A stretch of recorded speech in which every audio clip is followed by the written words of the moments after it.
This is Legacy Battle. Make sure you hit that subscribe button on whatever you're listening on. I'm Michael Adams, creator of Legacy Battle. My panelists tonight from the Gridiron Battle Zone, Brian King. Also from the Gridiron Battle Zone, Walter Williams. And Penn State Collegiate All-Star Kevin Adams. We're joined tonight by a former professional NFL punter. He also played 1 year out there in Barcelona in the World League of Football. Playing from 1991 to 2000. As I mentioned, he was with Barcelona, and then he went to the Jets, Chiefs, Packers, and Bears. 1995, he was named a second-team All-Pro. He's punted over 750 times for over 26,800 yards. And don't forget, those fake punts. He is 2 for 4 on passing. And, when the kicker goes down, who jumps in? That's the punter. He's got a field goal, 3 points on the board in 1991 with a 23-yarder there. So we got punter Louis Aguiar. Louis, thank you for joining us. Thank you for having me, guys. I really appreciate it. Yeah. Okay. So tonight's debate is going to be the greatest punter of all time. We're going to discuss 4 tonight. After the debate, we'll have our Q&A with Louis about his career. But we're going to start out tonight with Brian, and he's taking Ray Guy.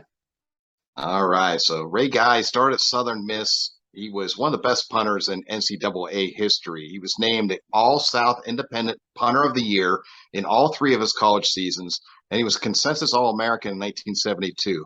Also in 72, he nailed a 93-yard punt against Ole Miss and a then NCAA record 61-yard field goal against Utah State. And after his career was over, the Ray Guy Award, this trophy behind me, has been given to the top punter in college football each and every year. As a pro, Guy was even more impressive. He was a trailblazer. He became the first punter ever taken in the first round of the NFL draft, and he was selected by the Raiders with the 23rd pick overall. He rewarded the trust of the Silver and Black by being named to 8 consecutive All-Pro teams from his rookie season on and 7 Pro Bowls. He led the league in punt average 3 times, and he had the longest punt of the 1980 season, a 77-yarder. He helped the Raiders to 3 Super Bowl victories, 1976, 80, and 83. Guy was trailblazing in another sense because he prioritized hang time over distance. No previous punters really did that. So this allowed the coverage team to be in position to make the play. He also had a knack for avoiding punts being blocked. He had the second longest streak in NFL history, 619 consecutive games without a block. In 2014, he became the first punter inducted into the Pro Football Hall of Fame. He's a member of the 1970s All-Decade Team, the 75th anniversary team, and the 100th anniversary team. So an all-time college punter, a trailblazing pro punter, and a man with an award named after him. So that's Ray Guy. So Louis, I'd like we want to hear your thoughts on Ray Guy as a punter. Of course, he's the only one in the Hall of Fame. What is it going to take to get more punters in the Hall of Fame? It's nice to have Ray into the Hall of Fame because, like you said, he did start the hang time. Before they did it, they would just kick away. And I think now with the Hall of Fame actually noticing that the third points are scored by the place kickers and field position is more turned by the punters than anybody. So I think it's going to punters and kickers are going to start getting more into the Hall of Fame now with their numbers. And I'm looking forward to that. And what are your thoughts on Ray Guy? I mean, he's kind of the OG, the original, long time back. Yeah, he was. I mean, I grew up 20 minutes from Oakland. I was a huge Raider fan until 1982 and until I moved. And I loved watching Ray Guy punt. And I wanted to be Ray Guy. Saying that, Ray Guy was the first one, like I said, talks about hang time. He hit the speakers in was the old New Orleans Dome, I think. Yeah, Superdome. Yeah, Superdome. So I mean, he changed the way people looked at punting, and being a first-round draft pick helped out tremendously. He thought he was drafted as a safety, and when I was talking to John Madden about this, and Madden said, when I saw him punt, he told Ray, "You are no longer a safety; you are now my punter." So that's that's how Ray thought he was being drafted as a safety, but they saw him as a punter. So I mean, having him being the first punter drafted in the first round was huge for for punters. Awesome. Let's move on to our second punter tonight. That's going to be Johnny Hekker. Yeah, so I mean it's tough to follow what BK was just talking about with Ray Guy for sure. But Johnny Hekker has dialed out a pretty solid career himself. He was undrafted out of Oregon State. He's a 4-time Pro Bowler and a 4-time first team All Pro and a 2-time second team All Pro. He was selected to the 2010 All Decade team. And the thing that sticks out the most with him to me is his longevity and his durability. He started in all 163 of his regular season games, and then 173 if you include the playoffs. And then in 2 of his first All Pro years, 2015 and 2016, that was his volume of punt attempts. He had 96 and 98 respectively, and his highest averages were both those years of 47.9 and 47.8. And again, he's very reliable in executing and converting on the fake punts, which you spoke of, Mike. He converted 13 out of 23 first downs he converted first downs on 13 out of 23 of his attempts, and he scored a touchdown on 1 of them. And his career passer rating is a 101.7 as a punter. And to add the icing on the cake, he set the record of the longest punt in the Super Bowl of 65 yards. And 36% of the punts that he punted were returnable, and they only returned for an average of 7 yards. So that's Johnny Hekker, and he's still well and kicking, playing for the Panthers now. So we'll see how things go there. So, Louis, as Walter said, Johnny's still going. His career is not over yet. We don't know what his final stats are going to be, but what we have seen, he is a Super Bowl winner, which only half of our list can say that tonight. He's got all the Pro Bowls. He's got all the stats. What are your thoughts on him? Is he the GOAT, or is his time not done yet? The things I've seen him do with the football are incredible. He hangs it up for hang time. He can kick it for distance. I saw him one game where he turned the ball sideways. He hit the left side of the ball and made it spin sideways and go out of bounds right to mess with everybody. He does so many different things with the football. It's incredible to watch. I really enjoy watching him play. When he was here in St. Louis, I mean, I'd go to the games and get my stopwatch out, and I couldn't believe some of the hang times I saw. 5'6", 5'5", 5'6", 5'7". I'm all like, oh my God, my biggest ball was 5'4", and I'm just going, man, this kid's just, oh my God, he's doing this consistently. Where, I was hoping, I did 5'1", and then catch a 5'4" once in a while, but this kid's doing it consistently. He has a cannon for a leg. Hekker he's damn good. So you brought up an interesting thing there that I totally forgot. He was St. Louis for a while. So we're talking dome stadiums. What's the difference between, for a punter, kicking in a dome and kicking outdoors? There's a lot between a dome punter and outdoor punter, especially during the winter. You don't have to worry. You don't have to worry about the snow. You don't have to worry about kicking a ball that's been sitting outside in low freezing temperatures. Because I've done that. I mean, I've played in Green Bay where I crush a ball and it goes 40 yards. I hit that same ball down in Miami. It's a 50-yard punt and it's a 5-0 hang time. So it makes a big difference. You don't have to worry about the weather. You don't have to worry about anything. You just playing indoors. I mean, it's a big plus to being able to play indoors. Well, let's move on to Sean Landetta. I've got him tonight. So Walter talked about longevity. Check this out. 1983 to 2006. That's 22 seasons of professional football. That is some longevity there. He started in the USFL.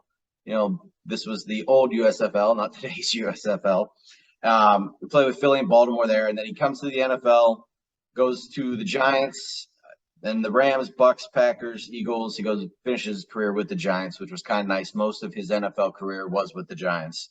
He's a 3-time All-Pro, 2-time Pro Bowler. Now, I don't usually always go all stats and try and add something different, but I feel like tonight the stats are kind of in his favor. He's 4th all-time in punting yards. He's 4th in punts. He's 9th all-time in kicks inside the 20 with 395. He's on the NFL All-Decade team for the 1980s and the 1990s, and he's also on the USFL All-Time team. So that is 3 accolades right there. And if we want to throw in a 4th, ESPN named him to the 40th anniversary Super Bowl team. So he's got that going for him as well. Now, we mentioned back at the beginning of the show the importance of field position. Obviously, that stat where I gave you with kicks inside the 20 is huge about that. But if we look at Landetta's career, specifically his time on the Giants where they won 2 Super Bowls, that team was based off of defense and field position. And most of that time, it was Landetta setting up good field position. And, the defense could come out, stop them, and the offense would have shorter fields to go. So I can't stress enough how important those stats are. And just one last thing, because I mentioned his 2 Super Bowls. He's got 2 USFL championships as well. So we're talking 4 total championships. If it's all about winning, then tonight Landetta would be the pick. So we'll see how that goes a little later.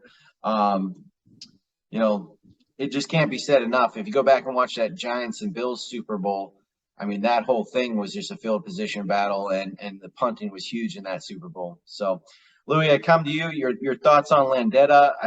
I think he is the longest punter we're talking about tonight as far as longevity. Punted a really long time, but he was on teams that won. That's more than what we can say about all of the other guys tonight. So yes, he did. Yeah. So what are your thoughts on Sean? Right. And Landetta, Sean's a good friend of mine.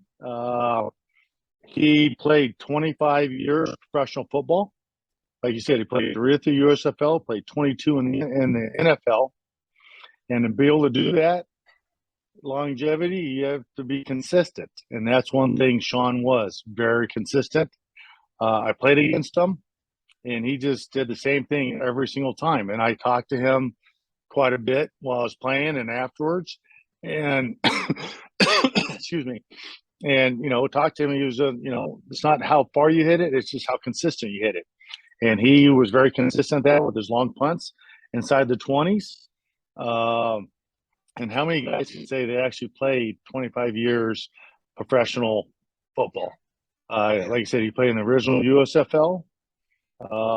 And right now, I'm looking at Sean as being the GOAT tonight. And, and I know I see all 4 guys that we're up against, and not because Sean's a friend of mine, but I think he's done a phenomenal job as a player and as a person.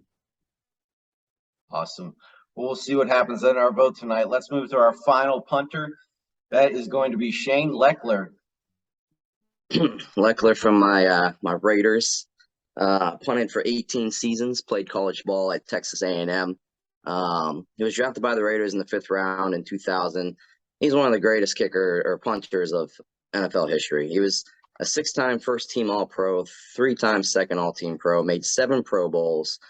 He was the NFL punting yards leader for 4 seasons. He won the Golden Toe Award in 2009. He's on the NFL 2000s and 2010s All-Decade team. He's on the 100th anniversary all-time team, which only 2 punters were elected to that team, mine and then Brian's Ray Guy. So that's pretty impressive. He was on the all-rookie team in 2000. He has the highest career average yards per punt at 47.6, the highest in the history of the NFL. He also went 7 for 7 in extra point attempts. He also did 19 kickoffs. He booted at least 1 punt of 50 yards or more in 33 consecutive games between week 13 of 2003 and week 14 of 2005. That's a pretty impressive streak there. The longest streak by any player since the AFL-NFL merger in 1970 to have that many consecutive punts over 50 in at least one game. He has 5 best single season punting averages in Raiders history, which Ray Guy played for the Raiders, and my guy has the top 5, including a career best of 51.1 in 2009. He has the second highest single season average in league history, just behind Sammy Bowell at 51.4, so only 0.3 yards. He once kicked a 71-yard punt against the Packers, having it come to a stop on the 1-yard line, which that's pretty impressive to kick it that far and have it stop on the 1. He also had 1 passing touchdown, which none of our guys that you guys talked about had a passing touchdown. Fake punts. And it was over 30 yards. That's better than what Mitch Trubisky's doing right now for the Steelers. So over 30 yards, touchdown pass, which none of these, like I said, none of these punters that we're talking about have a touchdown pass. Gil Bryant from NFL.com listed Shane #1 best punter in NFL history. And it was Sammy Boff that you mentioned earlier, but yeah. So let me come to you, Louis, because there's one stat that Kevin didn't mention, and that is touchbacks of all time. Shane Lechler has more touchbacks than any kicker or any punter of all time. So is that on him? I mean, is he not placing the ball right, or is it just bad luck? A little bit of both. A little bit of bad luck that, sometimes you're trying to pin it so close inside the 10 that it's going in the end zone. And other times he wants to win the punting award with the biggest gross. So if the ball's on the 40-yard line going in, he doesn't want a 25-yard punt down to the 15. Just punt the ball into the end zone so you still keep gross up at 40 yards. So I know a lot of guys that did that while they're playing, and they more worried about themselves instead of the team. So a lot of the times you have the high gross numbers, you're just punting the ball away and you're not worried about pinning them, inside the 20, and you just want to keep your gross up, and you're trying to, get an accolades for yourself and not worry about winning as a team. So that's why, you look at somebody like Sean, who did that with all of us inside the 20 punts. Brian, when we talk Shane Lechler, that always brings up to me John Gruden's first stint with the Raiders. He brings in the kicker, Janikowski, really early, and he brings in a punter in the same draft. People were freaking out. We don't usually see punters and kickers drafted that early in the same draft. Just your thoughts on that real quick. Were they just going for it all? I mean – Well, I mean, when it came to Al Davis, there was nothing conventional about him, that's for sure. But yeah, I mean, I think that they realized the importance of field position and kicking. And I mean, Janikowski ended up being a multiple Pro Bowl kicker, and Lechler is in this conversation for best punter of all time. So I don't think it was that careless of a move, when you look back on it. Excellent. Well, let's move into our vote tonight. Cannot vote for your own, gentlemen. Brian, I got you in my upper corner tonight. Who you taking?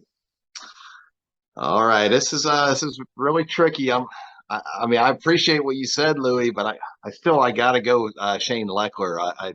I feel like he's, I mean, all those All Pros, all those Pro Bowls, and just a consistent punter for a long, long time. Walter?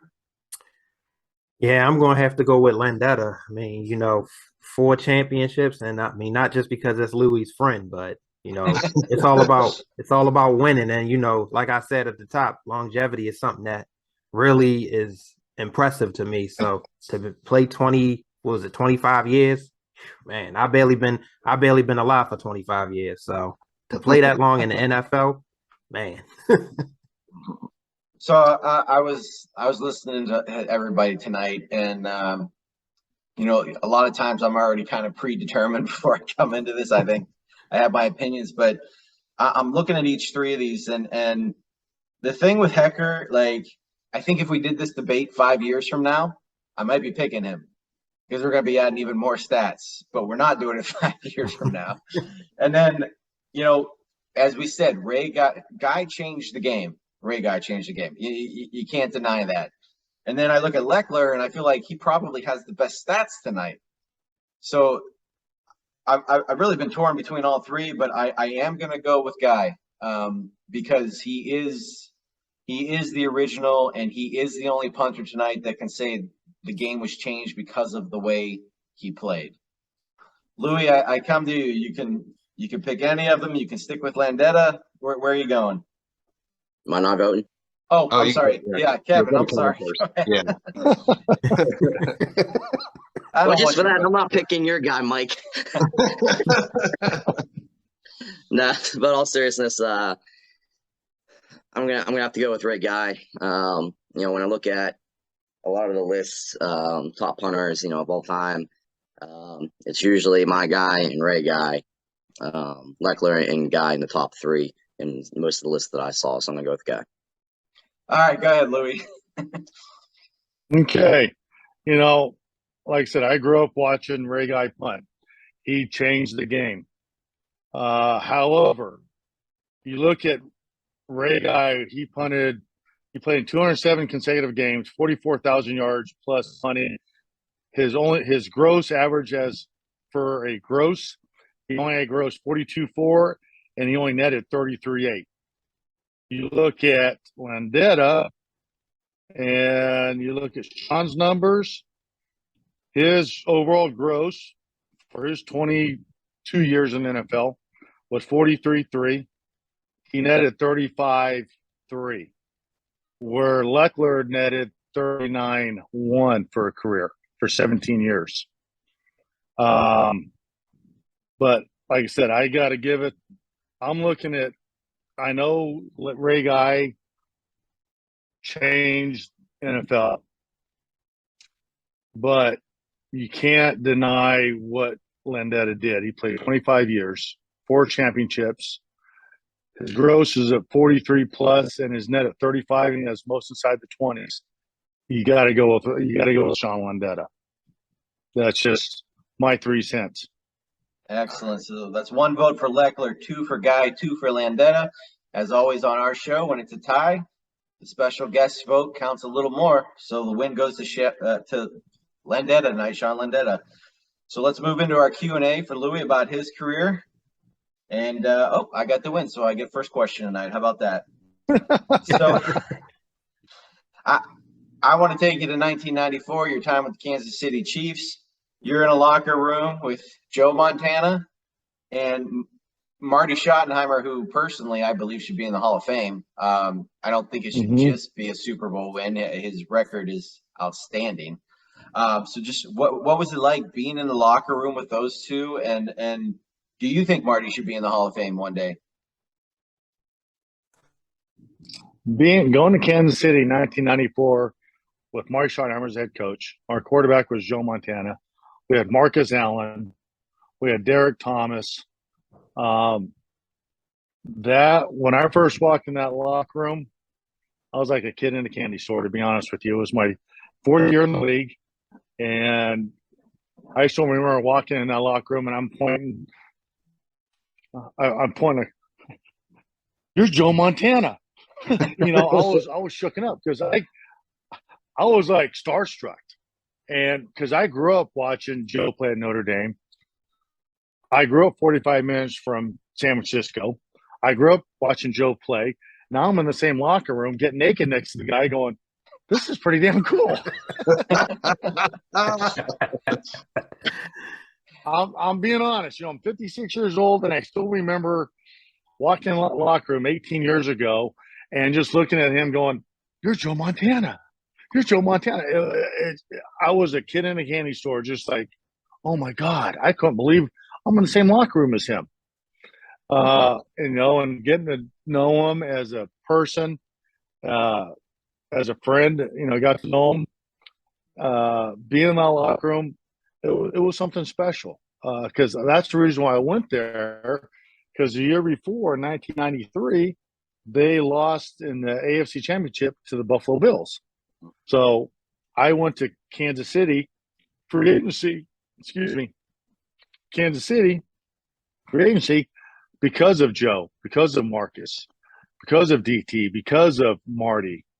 They had something special going on there, and I took less money to go to Kansas City because I was a free agent. I had other teams I was being talked to by Philly, Atlanta, Miami, and I took less money to go to Kansas City because I wanted to win a championship, and that's why we play this game.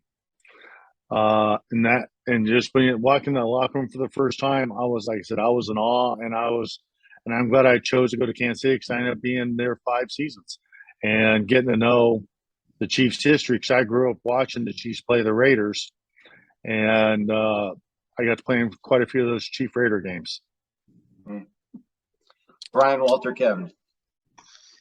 All right, Louis. So I want to take you 1997, Week 13, Chiefs versus Seahawks.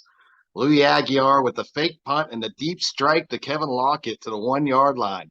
So was that something that you guys worked on in practice, and were you confident when you were doing it? I mean, you looked pretty confident throwing that pass.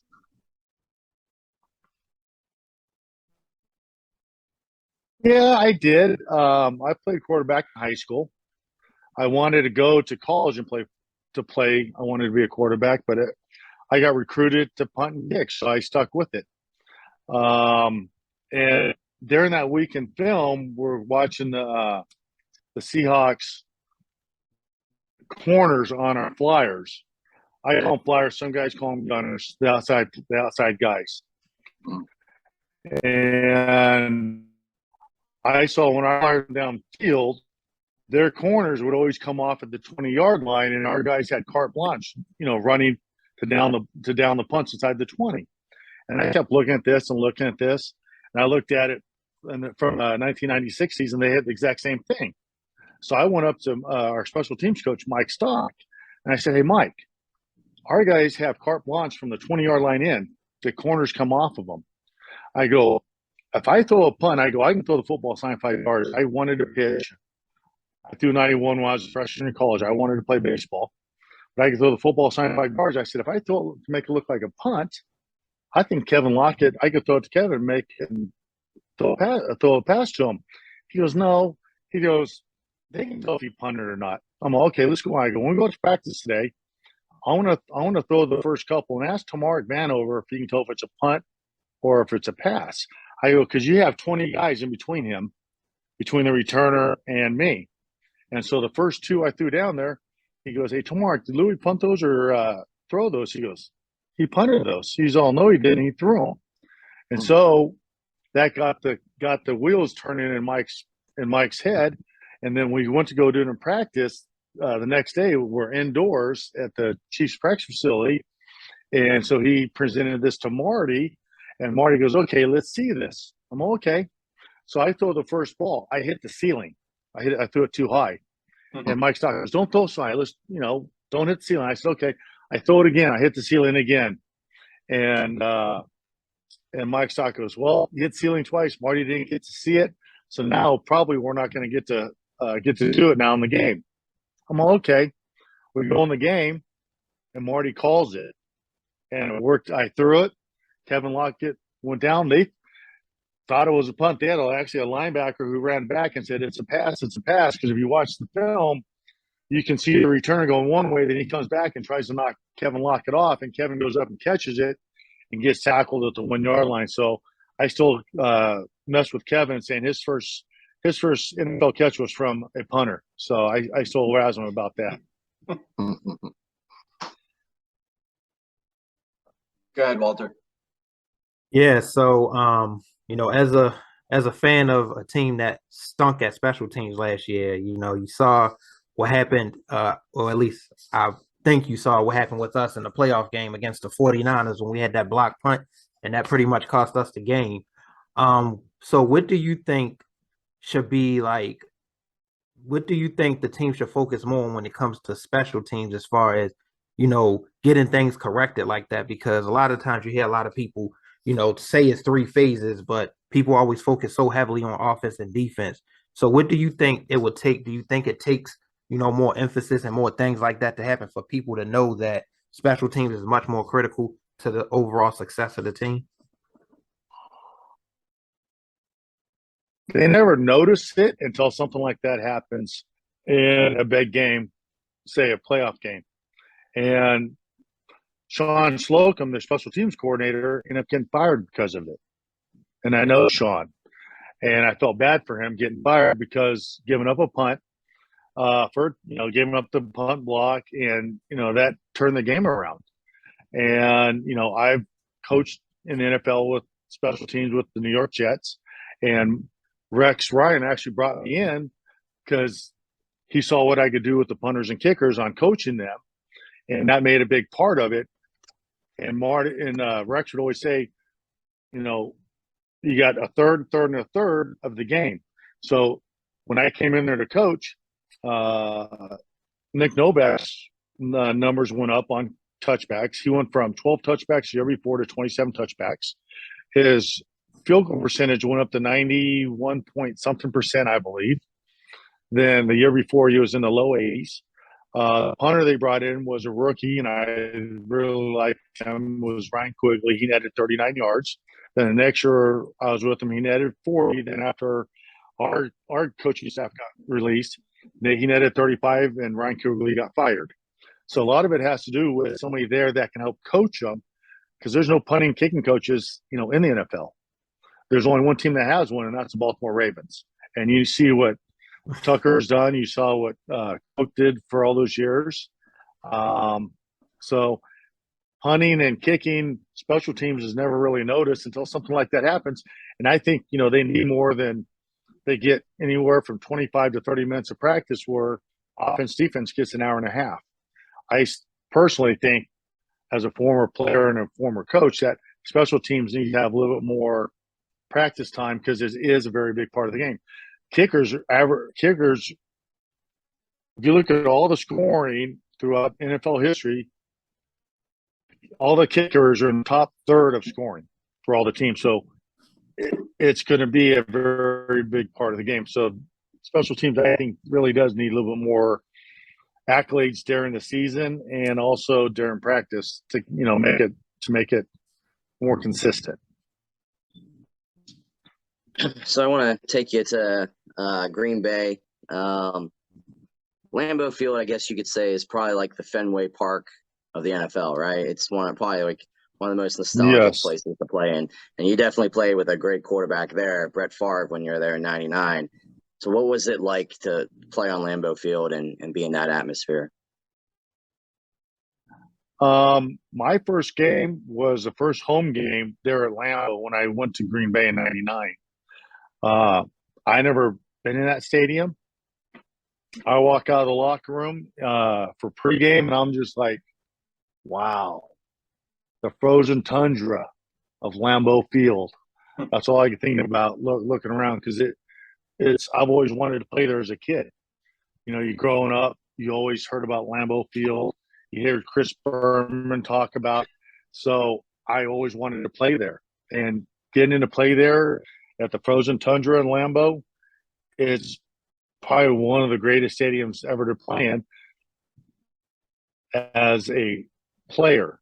But Arrowhead Stadium, as a player with fans that really get into it and loud, is probably Arrowhead. The Meadowlands, when I was with the Jets, we weren't very good, so we never had home field advantage there at the Meadowlands. But yeah, playing in Lambeau was those 8 games I played there, I'll never forget. So we're gonna get one more each, guys, same order. So I'll start it out. Louis, I'm gonna put you in the draft room. You're a GM. You're picking a punter. Are you looking for distance, accuracy, hang time? Which of those you feel is going to be most important when you're in the draft room? And how come at this point, with how athletic the players have become, how do we not have a player in the NFL, because roster spots it's a big thing, that can punt and kick? If I was a GM going into the draft and I had to pick somebody, I'm going to go back like when I played. The kids nowadays, they get to bang away. So yeah, their numbers are higher, but they also have more return yards, and they have more chances of getting touchdowns scored on them. When I played, when I was with Al Roberts with the Jets, when I was in Kansas City, they want us to hang it up and try to get as many fair catches as possible. And when I was coaching Ryan Quigley in New York, we did the exact same thing. And that's how we netted 39, 40 yards. Just the returns weren't getting any returns. So as a GM going in, I'm going to look for somebody who's going to be able to hang it up and get as many fair catches as possible. Because I told the story when I was playing against Deion Sanders. Deion Sanders came up before the game and goes, "Hey, Louis, hey, Ag, you going to punt me the ball?" I'm like, "Yeah, 38 to 40 yards. I want to make you fair catch it." Deion's all, "Why?" I go, "Deion, you run a 4.2. I run a 4.8. You do the math. I can't catch you. And if you put a move on me, I'm probably going to pull a hamstring or something. And I'm not going to let that happen." So every time I played against Deion, I always made him fair catch it because there's no way in hell I'm going to catch the guy. So I was always ingrained to hang it up high, as much hang time as possible, like Ray Guy, and to take the returners out of the game. Nowadays, you look at guys punting; these returners are getting return yards compared to when I was playing. We're getting 150 yards returned on me when I was with the Jets, and some of these guys now are getting like 800 yards returned on them because they're pounding the ball away. So as a GM, I'm going to take a guy that's going to hang it up, and I'd take a 40-yard net all day long with a fair catch. And reason why punting and kicking, you can't get one guy to do both. Say he gets hurt, who are you going to have punt and kick the rest of the game? Good point. Yeah. So Good point. Yep. It's tough. I did both, but I was a backup kicker. I could punt and kick off. I was a backup place kicker. Jason Elam out in Denver, he pulled his groin. He couldn't kick in a game. Tommy Ruin goes to kick off, pulls his groin. Both those guys are out for the game. They had to get their receiver to come out and kick off and punt for them because they both pulled their groins because Tommy was trying to do something he's not used to doing, and that's place kicking. So as a GM, I would not take somebody who could do both, because if he gets hurt, now you have to find two guys on the team that can do it. And that's just my philosophy on having two guys instead of one doing it. So, Louis, in 10 NFL seasons, 152 games, you only ever had one of your punts blocked. So how were you able to have so much success at that? I was, like I said, I played 10 years, 152 games, one punt blocked in my career. I was different. Most punters in the league when I was playing were taking 3 steps. For me, I had my right foot forward, and I took a slide step. I just pulled my foot back about 6 inches, and I took my first step, and I took my second step. My hand and foot was right around 117, where most guys are right around 1.35. And my hand and foot get off is quicker. And with my short steps, my block point was 11 yards, where everybody else's block point's 9 yards from the line of scrimmage. So that's how I got away with punting for 10 years and only have one punt block. So my average block point was 11. Theirs was 9. The most average punters in the NFL block point 9 yards. So technically, I lost 2 yards per punt over my whole career, if you want to look at it that way. Or you look at it as I got the ball off so quick that I only had one punt block. Now I'm happier that I only had one punt blocked in my career. And the only punt that was blocked in my career, the ball was on the 1 yard line. I had to take one step back from the end zone. Now my block point is going to be about 8 yards. And it was on Monday Night Football against Pittsburgh Steelers. And we brought everybody in. And my flyer was supposed to block 2 to 1. He didn't block 2. He went straight to 1. 2 came untouched, and they blocked it. I'll never forget that. The next day, Marty Schottenheimer did not appreciate that. And the kid that did not block 2 to 1 got fired the next day. So that's how much special teams meant to Marty Schottenheimer. Yeah. Wow. So my only punt block. Yeah, thanks guys for bringing it up. Thanks a lot. Would have ruined my night, guys.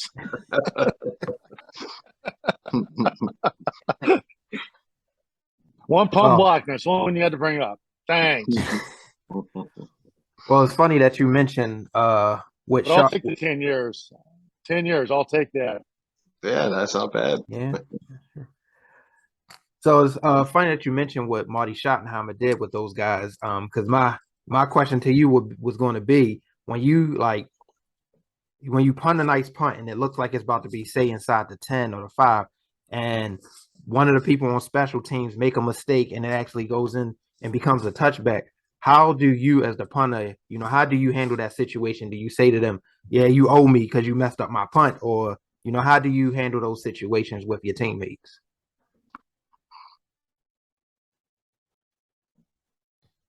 Not everybody's perfect. We're all human. There's sometimes that, I'm supposed to, the ball's on the 40 and I'm supposed to, put it down at the 10 and I hit a touchback.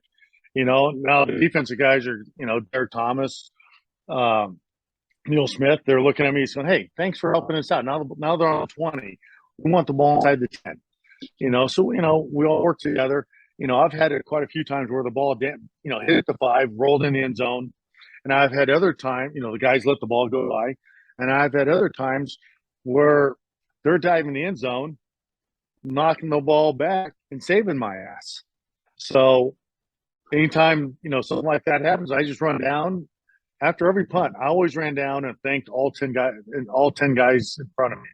I thanked them for blocking. I thanked them for covering and making plays, because you look at the punters nowadays, they punt the ball and they jog off the field. No, it's a team sport. And I act like I was 11th guy. I made tackles when I played. I threw the ball. And I still remember this one time, Derek Thomas comes up to me. We're playing Oakland Raiders in Kansas City. Jeff George's quarterback, and DT comes up to me and goes, Louis, if you put that ball inside the 5, I guarantee you a sack. Well, that's pretty big words, DT. He goes, I guarantee it. I put the ball at the 3. Next play, he sacks Jeff George in the end zone for a safety. He comes running off the field, jumps in my arms, and he goes, Louis, I told you, you did your job, I did mine. Nice. So I had that rapport with the players. I backed them, I thanked them, and I had so much fun that I got invited out. Where a lot of punters and kickers, a lot of punters and kickers, I'm not going to lie, they're different. We don't get invited to go play golf with the guys. I got invited all the time because they said I was just one of the guys. And so that made me feel good. I had a lot of teammates that come up to me now. They go, man, you're just one of the guys. And I really appreciate that. And they said, that's why we invite you to places where we invite the other guys. So to me, they felt like I was more of a teammate, because I would go down and thank them on every single punt. I'd make sure I thanked all 10 of those guys for going down field for me. And I did on every single punt my whole career. And I have a lot of friends that I, talk to because of that. And they still remember that. And they thank me for that. They go, not every punter did that. They go, you did. And they thank me for that. And that's just where I was brought up. I was happy to be there, and I was happy to thank all my guys in front of me, because they didn't have to block for me. Yeah, do they have to block? Yeah, they want to get paid just like everybody else does. But, if you piss them off, you never know what's going to happen. I always had a good rapport with all the guys that blocked in front of me. So I saw that Primetime brought you in to help the punters there at Jackson State. Is coaching going to be your future here, or is it kind of like a temporary thing? I would love to. Having Coach Prime, bring me down to Jackson State. He brought me down twice last year, brought me once down this year. I'm his go-to guy. We played against each other. We're friends. And, they had me look at punters and kickers on the off season. And they asked me to, let them know which ones they thought they should give a scholarship to, and I did. And those guys are working out for them. So I've had other punting kicking coaches who are friends of mine. They said, hey, we called Dion, and Dion said, hey, if you want your kid to go here to Jackson State, you got to go through Louis Aguiar. He's the only guy I trust. So I would love to get into coaching. I coached for Rex for 2 years. I try to get back into it. It's not what you know, it's who you know. If I got a chance to go coach in college or NFL, I'd go in a heartbeat, because I want to give those kids the opportunity that I had. When I did my summer camps, my job was to get those kids to get from high school to college on their scholarship, to get their education paid for, like I did. I did a pro camp trying to get guys into the NFL, like I went to with Ray Pelfrey, helped me get into the NFL camp like that, to give those guys a chance to get in the NFL. I had worked with numerous punters and kickers and long snappers in the NFL that went through my camp before I coached with Rex with the Jets to get into the NFL. I coached with numerous of those guys. I love doing that. Right now, I coach high school football. I'm a volunteer here in Waterloo, Illinois. and our kicker is a girl, Lexi Stevens, and I think she could go and kick a Division One AA. She's kicked for me for 2 years and has not missed a kick yet. And I just love working with her. She's phenomenal. I just love working with kids because I want to give them an opportunity that I had at one time, and I thoroughly enjoy working with coaching all athletes. Is that high school jersey? Are they black jerseys? Yes, we have Waterloo, Illinois. We have black jerseys, and one time they had orange jerseys. They also have all their away games have always been white. Right now, going in this last week, we were ranked 10th in the city of St. Louis, beat Mosquito this weekend 40-zip, and so who knows where we'll be this next week. We got a pretty good solid team. I think I saw a video of her just the other day. Yeah, Lexi Stevens. She's wearing a black jersey. And I think she did a fake she's really good. And ran it out the side. If it's the same girl, I'm thinking. Okay. Yeah. Lexi last year was 23 for 23 on PATs, and she made all 3 of her field goals, 26, 27, and 30 yards. She made a 30-yarder with no time left to put us into overtime. And now this year she was 11-11 going into the game. She made 5. She's 16 for 16 right now on PATs. And we play against other schools, and their kickers can't even make, they're less than 50%. So I'm lucky to have a girl that has been 100% so far for me. And she wants to go into college to do this. And I know she can. Nice. Well, we want to thank you, Louis, so much for joining us tonight. We really appreciate it. Oh, my pleasure. Anytime. Thank you for thinking of me, an old beat up 6'3" Mexican. All right. I want to remind everybody, make sure you hit that subscribe button. Also hit that like button. We want to thank you for joining us tonight, and we'll see you all next time. Have a great night.